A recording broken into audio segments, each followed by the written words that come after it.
嘉义的基德国中有一个用台语伫咧拍排球的排球队，这个排球队伫今年4月举办国中排球一级联赛，以6场比赛全赢的成绩，摕到国中一级男子组的冠军，是基德国中排球队有史以来上届好的成绩，也是嘉义县的头一届。即马有一寡国中3年的队员伫要毕业啊，其他的队员呢，球员为着要拼2连霸，即马是唔敢放量。教练徛伫边啊，详细看每一个队员练习的动作。若准讲有做无好的所在，教练哪讲哪示范，要来调大家基本动作。队员讲，今年球队的校长摕到全国排球一级的冠军，明年就要靠因家己来拼。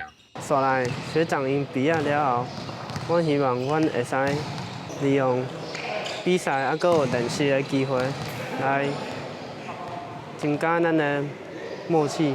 杨教练吼，伊做有心的，伊拢会开足侪时间，放假的时间吼，带这个囡仔基本动作也好，去试驾，去招人拍经验的。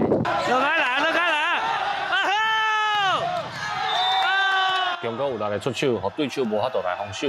其德国中排球队4月参加国中排球一级联赛，摕到金牌。教练就讲，因为比赛经验的累积，才互球员会当好好来发挥。拄好有的比赛怎甲组甲一组是做伙比的，就是因为这个关系，阮今年就会甲较侪甲组的学校去磨练。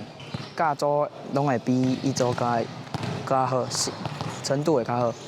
然后阮若去甲组拍了，要落来拍一组的话，就会感觉拢已经拍过甲组的，就袂遮尔啊惊。莫起来，伫遐咧安尼坐。不管是要求动作，或者是说明练习的项目，拢听得到教练用台语来教球员。教练表示，伫伫较庄卡，大人囡仔较惯习讲台语，所以真自然的来使用。嘛认为台语是咱的母语，会当透过运动增加使用台语的机会，对囡仔来讲，嘛是一件真好的代志。